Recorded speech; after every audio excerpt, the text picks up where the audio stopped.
Assalamualaikum warahmatullahi wabarakatuh. Alhamdulillahi rabbil alamin. Wabihi nasta'inu ala umuri dunya waddin. Ashhadu an la ilaha illallah wa ashhadu anna Muhammadan abduhu wa rasuluhu la nabiyya ba'dah. Amma ba'du fa ya ibadallah, usikum wa iyaya awalan bitaqwallah, faqad fazal muttaqun, wa ahutsukum ala ta'atihi wa ta'ati rasulihi la'allakum turhamun. Ma'asyiral muslimin wal muslimat, rahimani wa rahimakumullahu jami'an. Alhamdulillah, kembali kita memuji dan bersyukur kehadirat Allah Subhanahu wa Ta'ala atas limpahan karunia dan nikmat-Nya kepada kita semua, sehingga pada subuh hari ini kembali kita dapat melaksanakan salat subuh secara berjamaah, yang mudah-mudahan apa yang kita lakukan ini diterima oleh Allah Subhanahu wa Ta'ala dan dapat menjadi pemberat timbangan kebaikan kita di hari akhirat kelak. Dan semoga segala ibadah dan ketaatan kita dapat membahagiakan kita baik di dunia, terlebih-lebih lagi di hari akhirat kelak. Ma'asyiral muslimin wal muslimat, rahimani wa rahimakumullahu jami'an. Rasulullah sallallahu alaihi wasallam diutus oleh Allah Subhanahu wa Ta'ala membawa risalah Allah Subhanahu wa Ta'ala demi kebahagiaan umatnya, termasuk kita semua. Maka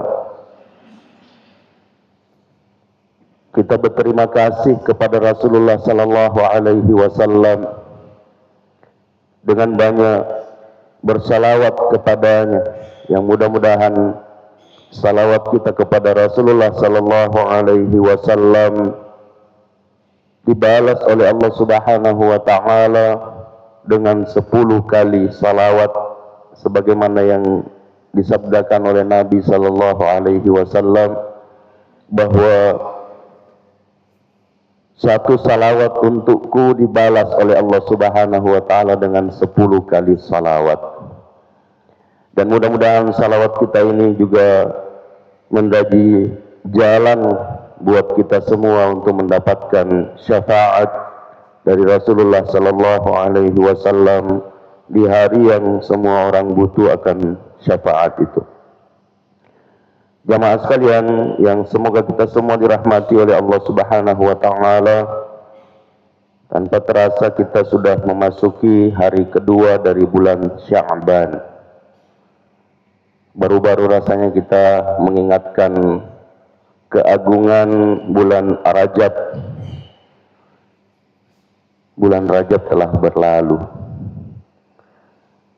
Mudah-mudahan apa yang kita lakukan di bulan Rajab yang lalu diterima oleh Allah Subhanahu wa Ta'ala dan dilipat gandakan pahalanya oleh Allah Subhanahu wa Ta'ala, dan kita semua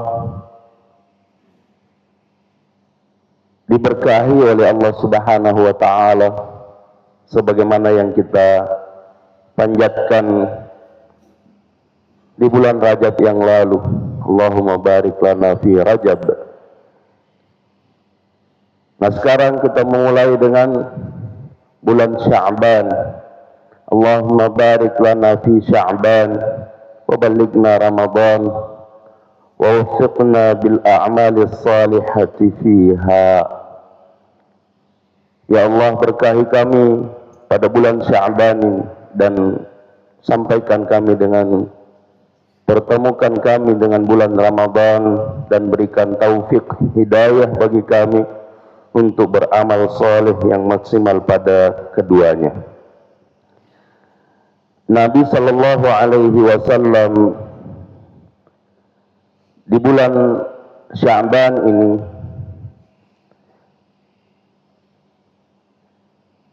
melakukan ibadah, khususnya ibadah puasa.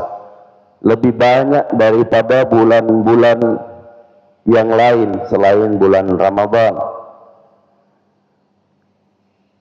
Meskipun bulan Sya'ban ini tidak termasuk ke dalam bulan yang dimuliakan oleh Allah Subhanahu wa taala, Al-Ashhurul Hurum,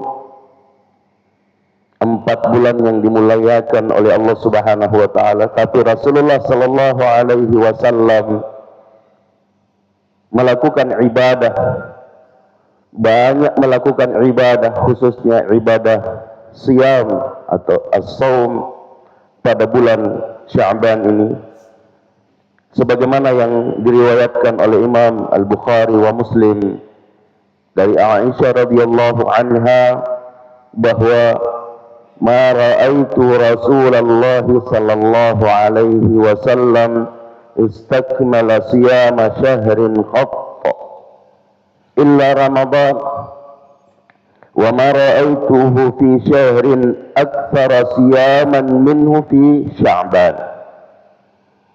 Yang artinya, aku tidak pernah melihat Rasulullah sallallahu alaihi wasallam menyempurnakan puasa sebulan kecuali pada bulan Ramadan. Dan aku tidak pernah melihat beliau sallallahu alaihi wasallam lebih banyak berpuasa daripada di bulan Sya'ban. Artinya Nabi sallallahu alaihi wasallam berpuasa sebulan penuh itu di Ramadan dan banyak berpuasa pada selain bulan Ramadan di bulan Sya'ban.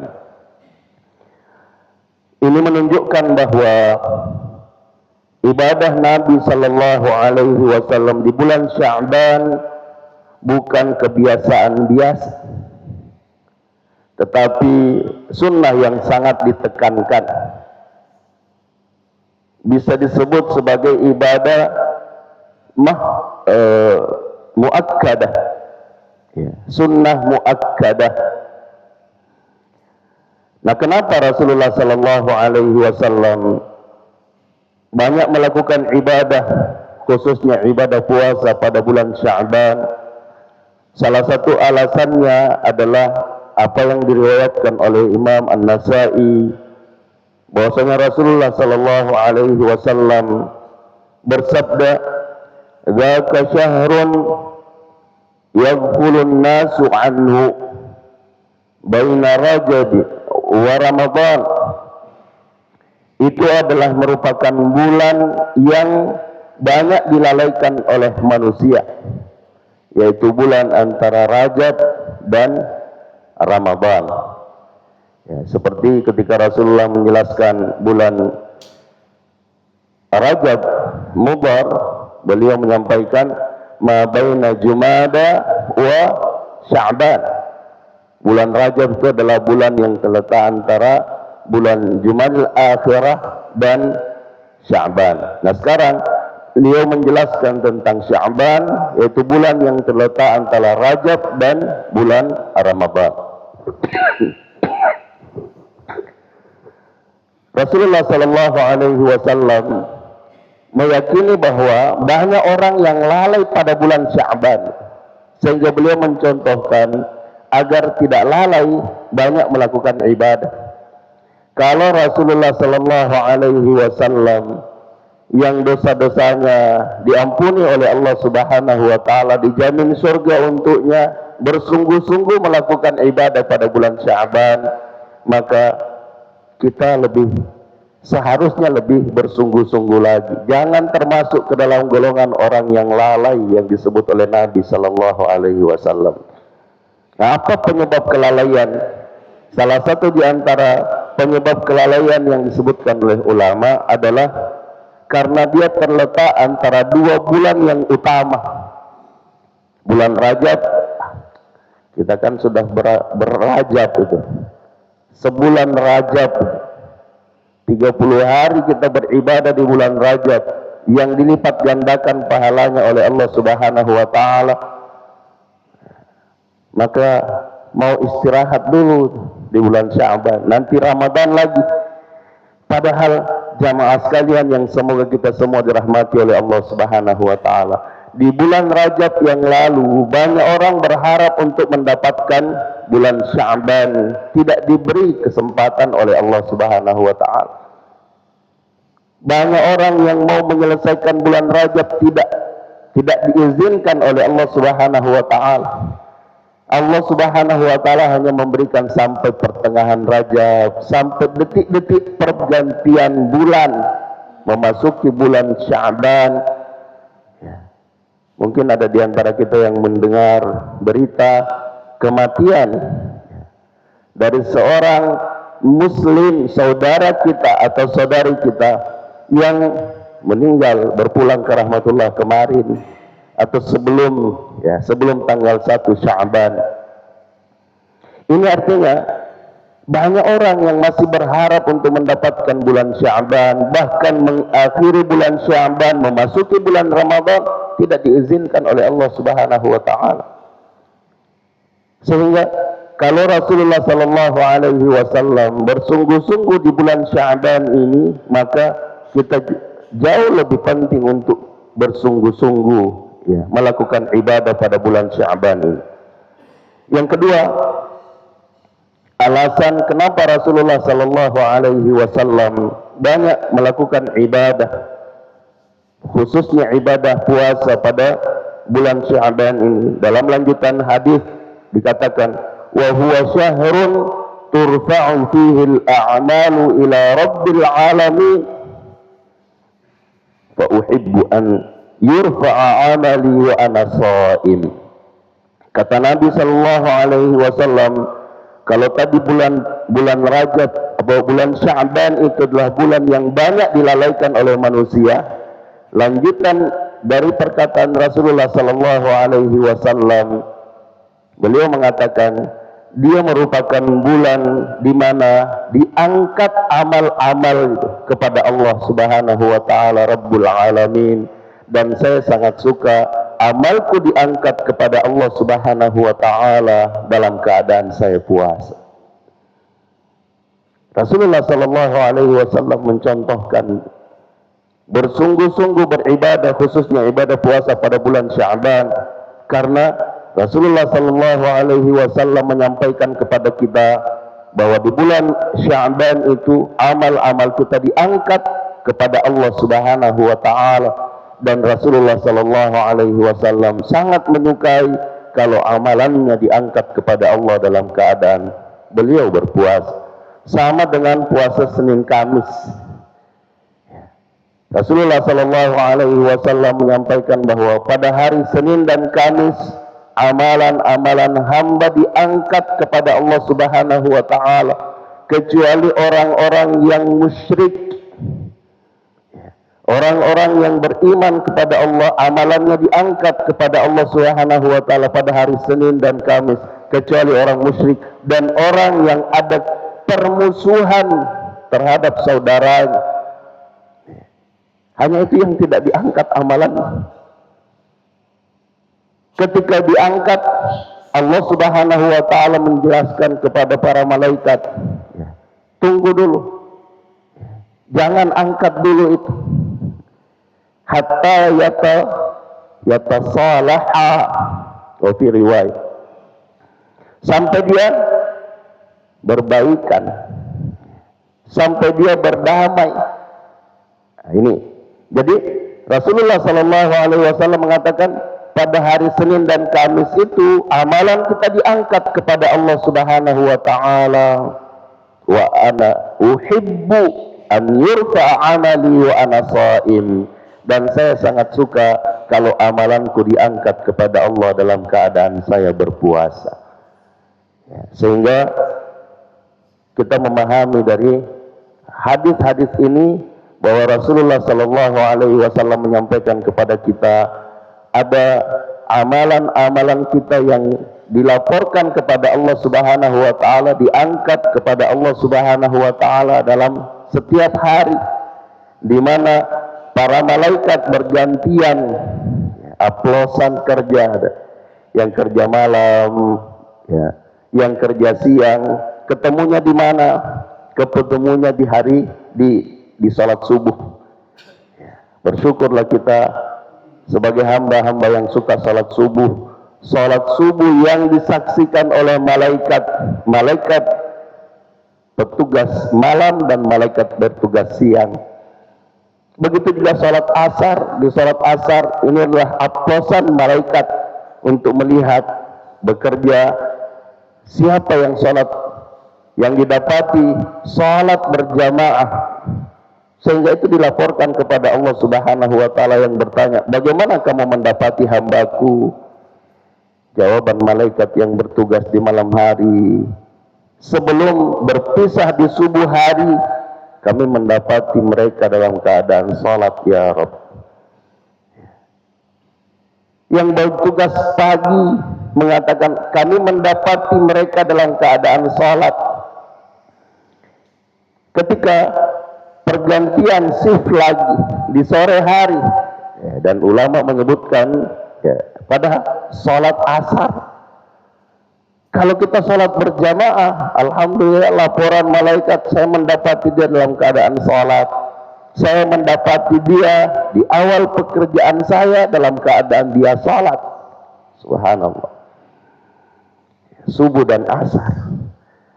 Sehingga ada amalan kita yang dilaporkan kepada Allah harian, ada pekanan setiap pekan, seperti yang disebutkan Senin Kamis, ada bulanan dan ada tahunan. Maka penting untuk kita senantiasa menggunakan kesempatan yang diberikan oleh Allah Subhanahu wa taala agar laporan-laporan kita sampai kepada Allah dalam keadaan laporan-laporannya baik. Jamaah sekalian yang semoga kita semua dirahmati oleh Allah Subhanahu wa taala, ini menunjukkan bahwa Sya'ban adalah waktu yang dilakukan evaluasi tahunan setiap amal-amal yang kita lakukan, dan Nabi Shallallahu Alaihi Wasallam ingin catatan amalnya diangkat dalam keadaan beliau beribadah, ibadah yang baik, yakni ibadah siam atau puasa. Dan Sya'ban merupakan bulan persiapan menghadapi bulan Ramadan. Jangan sampai kita setelah Rajab kemudian melempem, melemah di bulan Sya'ban, yang akhirnya masuk bulan Ramadan juga loyo. Sehingga kita mau di Ramadan seperti yang disampaikan oleh beberapa ulama, khususnya dari kalangan tabi'in, bahwa di bulan Rajab bulan menanam, bulan Sya'ban bulan menyiangi, bulan menyirami, dan di Ramadan kita bulan panen pahala, karena kita bersungguh-sungguh melakukan karena kebiasaan yang sudah kita lakukan 2 bulan sebelumnya. Sehingga jamaah sekalian yang semoga kita semua dirahmati oleh Allah Subhanahu wa taala, mari kita bersungguh-sungguh sebagaimana kesungguhan Rasulullah sallallahu alaihi wasallam pada bulan Sya'ban ini. Jangan sampai kita termasuk ke dalam golongan orang yang lalai. Yang kemudian yang terakhir, bahwa meskipun bulan ini Nabi sallallahu alaihi wasallam bersungguh-sungguh beramal, khususnya ibadah puasa, tapi kita juga penting untuk mengetahui bahwa ada beberapa hadis-hadis yang lemah bahkan palsu berkalian dengan keutamaan bulan Sya'ban, sama dengan keutamaan bulan Rajab yang lalu. Salah satunya adalah apa yang disampaikan oleh sebahagian ulama, bahwa idza kana lailatul nisfi min Sya'ban, apabila tiba malam nisfu Sya'ban, faqumu lailaha, maka lakukanlah qiyamul lail, wasumu naharaha, dan berpuasalah pada siangnya. Sehingga kita memahami dari hadis ini bahwa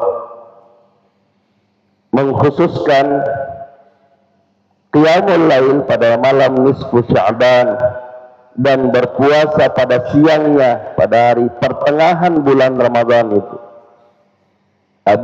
bulan Sya'ban itu.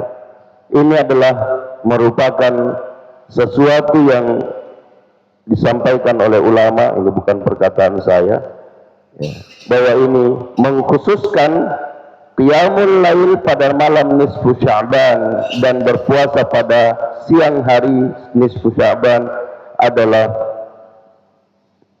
tidak ada contoh dari Nabi Sallallahu Alaihi Wasallam,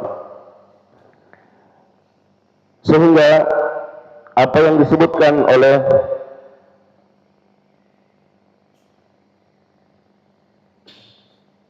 ulama, termasuk Imam Al-Bukhari, Imam Al-Jauzi, Imam Al-Albani, mengatakan bahwa hadis ini dhaif dan tidak dapat dijadikan hujjah untuk menetapkan ibadah khusus. Jadi hadis ini lemah, tidak boleh dijadikan sebagai hujjah untuk melakukan ibadah khusus.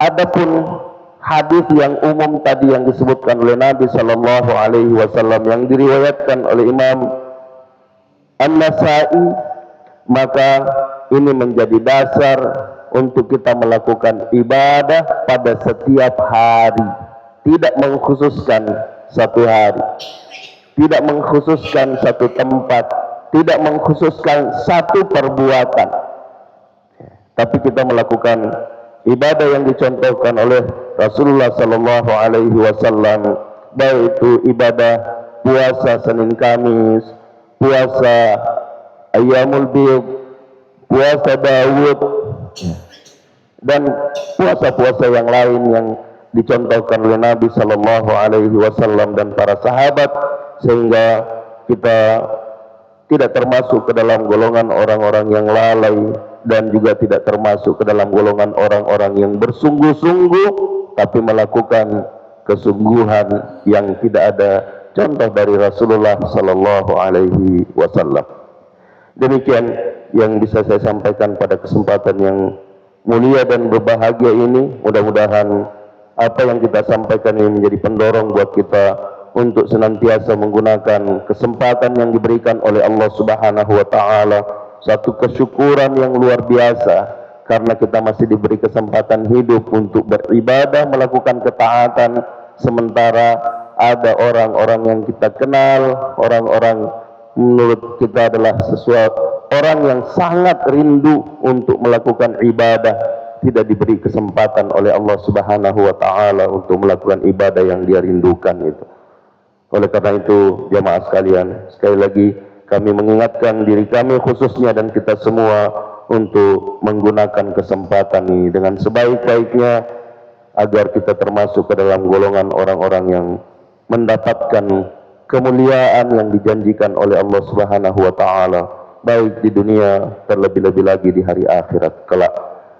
Selanjutnya, sebelum kita tutup, mari kita menundukkan mata hati dan kepala kita untuk berdoa dan beristighfar kepada Allah Subhanahu wa Ta'ala. Semoga istighfar dan doa kita pada subuh hari ini diterima dan diijabah oleh Allah Subhanahu wa Ta'ala. Alhamdulillahirabbil alamin. Wassalatu wassalamu ala asyrafil anbiya'i wal mursalin nabiyyina Muhammadin wa ala alihi wa sahbihi ajma'in. Allahumma ighfir lil muslimina wal muslimat wal mu'minina wal mu'minat al ahya'i minhum wal amwat innaka sami'un qaribun mujibud da'awat wa qadiyal hajat. Rabbana la tuzigh qulubana ba'da idh hadaitana wa hab lana min ladunka rahmah innaka antal wahhab. Rabbana zalamna anfusana wa illam taghfir lana wa tarhamna lanakunanna minal khasirin. Rabbana inna zalamna anfusana zulman katsira wa la yaghfiru dhunuba illa anta faghfir lana maghfiratan min 'indik warhamna innaka antal ghafurur rahim. Allahumma arinal haqqa haqqan warzuqna ittiba'ah wa arinal batila batilan warzuqna ijtinabah. Rabbana afrigh 'alaina sabra وثبت أقدامنا وانصرنا على القوم الكافرين. اللهم بارك لنا في شعبان وبلغنا رمضان ووفقنا بالأعمال الصالحة فيها. ربنا آتنا في الدنيا حسنة وفي الآخرة حسنة وقنا عذاب النار. اللهم أصلح لنا ديننا الذي هو عصمة أمرنا، وأصلح لنا دنيانا التي فيها معاشنا، وأصلح لنا آخرتنا التي فيها معادنا، واجعل الحياة زيادة لنا في كل خير، واجعل الموت راحة لنا من كل شر. اللهم اشف مرضانا، اللهم اشف مرضانا ومرضى المسلمين، اللهم ارحم موتانا وموتى المسلمين، اللهم اغفر لنا ولهم يا غفار يا تواب يا أرحم الراحمين. ربنا تقبل منا إنك أنت السميع العليم، وتب علينا إنك أنت التواب الرحيم. وصلى الله وسلم على نبينا محمد وعلى آله وصحبه أجمعين. سبحان ربك رب العزة عما يصفون، وسلام على المرسلين، والحمد لله رب العالمين. هدانا الله وإياكم أجمعين، والعفو منكم، والسلام عليكم ورحمة الله وبركاته.